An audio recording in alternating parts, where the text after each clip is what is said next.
Bonsoir à tous, voici les titres que nous développerons dans cette édition. Le budget de la ville de Toulouse en question. Ce matin au conseil municipal, retour sur les temps forts de cette session. Gros plan sur la journée internationale de la femme de ce 8 mars. Sport, match de gala pour le TFC ce soir. Gros combat pour le stade toulousain à Oyonnax. Mais pour débuter, ce vendredi 6 mars marque la fin de l'occupation du site de Sivins par les zadistes. En début d'après-midi, les forces de l'ordre sont intervenues pour dégager la quarantaine d'occupants qui restaient sur place. L'intervention fait suite à la décision du Conseil général du Tarn en faveur d'un projet de barrage d'une dimension réduite de 50%. 15 zadistes ont été interpellés, une évacuation qui s'est globalement passée dans le calme. Évoquons à présent l'élaboration du budget 2015 pour la ville de Toulouse, un dossier toujours sensible et qui n'a pas dérogé à la règle ce matin avec de vifs débats, le tout sur fond de baisse des dotations de l'État. Jean-Marc Lucas et Alain Sorat. Sacha Briand, l'homme des finances de la ville, a attaqué l'ancienne équipe municipale pour avoir voté un budget 2014 insincère en cachant 12 millions d'euros de dépenses de personnel en plus, avec au total un emprunt qui s'élève à 70 millions d'euros qu'il faudra renflouer dans les années à venir. Ils étaient manifestement dans une situation budgétaire en 2014 qui était une situation de déséquilibre et ils ont fait croire qu'ils étaient dans une situation acceptable. On n'a pas le droit de mentir et le budget 2014 a été bâti sur un mensonge. Je forme le vœu que nous puissions réussir et atteindre nos objectifs, de compenser la baisse de dotation de l'État, rétablir l'épargne de la ville pour pouvoir continuer à offrir aux Toulousains un niveau de service élevé avec des conditions de fonctionnement qui soient de bonne qualité. De son côté, l'ancien maire de Toulouse relativise en disant que pour Jean-Luc Moudenc, il y a 2 poids, 2 mesures. À la communauté urbaine, il se donne le droit d'augmenter l'impôt. À la communauté urbaine, on est à 600 millions d'euros de dettes et il accepte dans le prévisionnel d'aller jusqu'à 1 milliard de dettes. Ici, dès qu'on a pour la première fois commencé en décembre 2013 et dans le courant de l'année 2014, 50 millions d'euros, c'était presque un crime de lèse-majesté. Jean-Luc Moudenc a affirmé que la priorité sur son budget est d'allouer des moyens à la sécurité, à l'école et à la solidarité dans les quartiers pauvres. Autre sujet abordé dans les propos liminaires, l'avenir de TLT, la chaîne locale. Au PS et chez les Verts, on ne veut pas brader ni dépecer cet outil audiovisuel de proximité. François Chollet, pour la majorité, a demandé que la chaîne trouve un nouveau modèle économique et un nouveau modèle de médias. Tous les groupes politiques ont eu des mots de soutien à l'intention des salariés. Voilà, vous venez de le voir, la situation de Télé Toulouse a été évoquée pendant le conseil municipal ce matin et dans le même temps s'est déroulée une audience déterminante pour son avenir au tribunal de commerce. Le tribunal qui a été sensible aux arguments des salariés en refusant la liquidation telle que réclamée par l'administrateur judiciaire. Un sursis de 2 mois a été accordé afin de réunir les actionnaires de TLT et de trouver des solutions pour la pérenniser. Un délai qui devrait permettre la validation des contrats d'objectifs et de moyens de Toulouse Métropole et de la région Midi-Pyrénées, essentiel pour sa survie.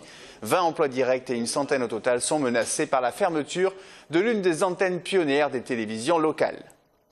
C'est imbroglio à présent entre la CGT et la mairie de Toulouse. Le siège historique du syndicat dans la ville rose est situé dans les anciens locaux de la Bourse du Travail, près de Saint-Cernin, des locaux qui appartiennent à la ville et que le syndicat utilise avec un loyer très modéré. Une situation qui n'a que trop duré pour Jean-Luc Moudenc.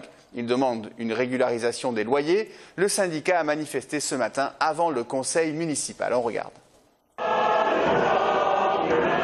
La CGT ne lâchera rien. Réunis ce matin place du Capitole, les syndicalistes ont tenu à exprimer leur indignation alors que se tenait à ce moment même le conseil municipal. Nous demander de payer un loyer au prix du marché, c'est nous demander purement et simplement de partir. Voilà 120 ans que la CGT occupe ce lieu historique de la Bourse du Travail. Mais aujourd'hui, l'heure est aux économies. Jean-Luc Moudenc, le maire de Toulouse, demande aux syndicalistes de financer eux-mêmes leurs locaux. Aujourd'hui, un salarié sur 5 en Haute-Garonne est inscrit à Pôle emploi. Et les salariés n'ont jamais eu autant besoin de la Bourse du Travail. La mairie de Toulouse voudrait chasser les salariés, leur ôter leur droit à se défendre en leur substituant les locaux et en les mettant à la rue. C'est incompréhensible. La mairie de Toulouse a malgré tout proposé à la CGT de réunir plusieurs syndicats sous le même toit afin de partager leur loyer. Une solution irréalisable selon Cédric Cobert. Nos locaux, vous savez, ils sont utilisés, je dirais, à 120%. ils sont utilisés complètement. Et donc pour partager des locaux qui sont déjà complètement utilisés, je ne sais pas comment on va faire, il faudrait s'empiler les uns sur les autres. La CGT programme de se réunir à nouveau dans 5 jours place du Capitole avant l'ultimatum de la mairie fixé au 30 juin. Voilà pour ce sujet de Pauline Louvet et Romain Chevalier. En conclusion, Jean-Luc Moudinque a proposé aux syndicalistes de les recevoir en petit comité, une proposition qu'ils ont refusée, souhaitant être entendus tous ensemble. Un week-end à présent pour célébrer ces dames, une façon surtout de dénoncer les violences dont elles sont trop souvent victimes. Ce samedi et dimanche, Toulouse fête la Journée internationale de la femme. Gros plan sur l'initiative d'Oser le féminisme 31 en cette occasion avec Pascal Solaire. Pour les 50 militantes toulousaines d'Oser le féminisme, la journée du 8 mars est le moment opportun pour dénoncer les inégalités entre les hommes et les femmes qui persistent encore aujourd'hui en France et tenter de faire évoluer les mentalités. Il y a encore 27% de différence de salaire entre les femmes et les hommes, donc ça c'est un des axes sur lesquels Oser le féminisme 31 se bat voilà, au quotidien.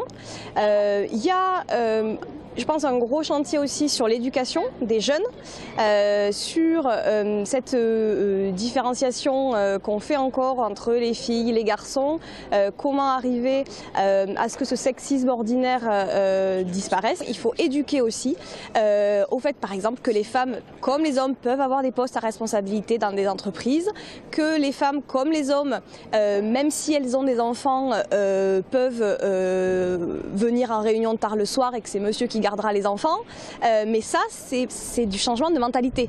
Autre sujet dans lesquels s'implique localement l'association, le sexisme dans le sport et les médias qui parlent de sport ou encore la loi pénalisant les clients de prostituées devant le Sénat à la fin du mois. Le 8 mars sera l'occasion de rendre hommage à des Toulousaines féministes à travers un jeu de piste dans la ville. Il y aura un passage sur, à la Maison des Femmes qui avait été créée dans les années 70, qui était vraiment un lieu de lutte féministe et qui était assez novateur et qu'il a été à Toulouse.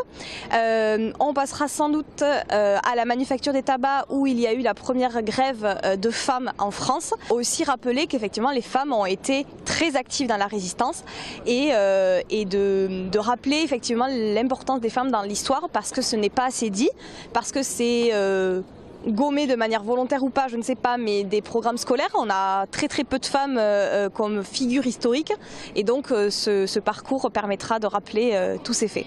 Féministe ou pas, le jeu de piste est ouvert à toutes et à tous. Rendez-vous dimanche à 14 h, place du Capitole. Une idée de sortie pour ce week-end à présent au Parc des Expos, c'est le démarrage du Salon du Tourisme. Un stand SoToulouse présentera l'offre touristique de la ville, une offre justement au cœur d'une réflexion afin de renforcer son attractivité au plan national et international. On écoute. Dans le top 3 des lieux les plus visités à Toulouse, on retrouve Saint-Cernin en 3e position, le Muséum en seconde et la Cité de l'Espace en tête d'affiche avec plus de 300 000 visiteurs en 2014.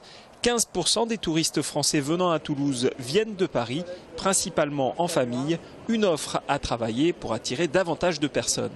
C'est important puisque nous savons que nous avons peu de produits les concernant. Donc ça veut dire, des produits ça veut dire quoi? Ça veut dire leur permettre d'avoir un package, des éléments concrets. Qu'est-ce que vous pouvez faire avec un enfant? Donc ça veut dire un petit circuit, un circuit qu'on aura timé exprès pour eux. Ça veut dire des lieux qu'on aura étudiés, voire qu'on aura préparés, qu'on aura formés. C'est-à-dire avec les musées, travailler sur une offre spécifique. On nous demande souvent par exemple, qu'est-ce que je peux faire avec un enfant de 2 ans, qu'est-ce que je peux faire avec un enfant de 5 ans et quand j'en ai plusieurs. Donc c'est à chaque fois adapter en fait le mode de visite, les sites de visite à cette clientèle. Mais SoToulouse veut également capter le marché européen et international. La récente candidature de la ville au titre de patrimoine mondial de l'UNESCO va dans ce sens. L'objectif est de développer un axe touristique Toulouse-Albi-Carcassonne. L'idée, oui, c'est que véritablement la synergie entre ces 3 villes sur un label UNESCO qui a une valeur très forte, principalement à l'international, notamment sur les marchés lointains, japonais. Et donc véritablement, c'est de trouver un maximum de synergie entre ces 3 destinations touristiques. Toulouse, c'est 4 jours de séjour pour un tourisme d'agrément. C'est 4 jours, donc c'est quand même quelque chose d'important. Donc 4 jours, ça veut dire que les gens sont basés sur Toulouse. Ils passent bien sûr 2 ou 3 jours au minimum sur Toulouse pour visiter tout ça. Mais aussi l'idée de ce partenariat avec Albi Carcassonne, c'est de les inciter à aller visiter à la journée sur une de ces villes, mais bien évidemment qu'ils reviennent dormir sur Toulouse et qu'ils soient de véritables acteurs économiques sur la destination Toulouse. Le tourisme d'affaires intéresse également les dirigeants de Sceaux-Toulouse. Sylvie Rouillon-Valdiguier voudrait voir arriver Toulouse dans le top 30 mondial des villes organisatrices de congrès. Elle est aujourd'hui à la 43e place. Les congressistes représentent aujourd'hui 5 à 10% des touristes venant à Toulouse. Espace pour évoquer la fin de la saga ATV, ces cargos robotisés chargés de ravitailler la Station spatiale internationale. La mission européenne s'est achevée le 15 février dernier. Pour les équipes ATV du CNES, une page s'est définitivement tournée. Cette semaine, le MAG Aerospace revient sur la mission ATV 5, dite Georges Lemaître. La rentrée dans l'atmosphère du vaisseau a été compliquée par différentes pannes. Tout ne s'est pas déroulé comme prévu. Explication avec cet extrait. Donc il était prévu qu'on fasse non pas 2 jours d'opération, mais une quinzaine de jours d'opération pour faire ce qu'on a appelé la shallow re-entry ou rentrée à plat. Donc cette expérience, c'était une demande de la NASA pour caractériser un petit peu ce que sera la rentrée de l'ISS dans 10 ans. Donc ils avaient demandé à l'ATV, qui représente le véhicule qui s'approche le plus de ce que va être la station rentrant, ou en tout cas d'un module de la station spatiale.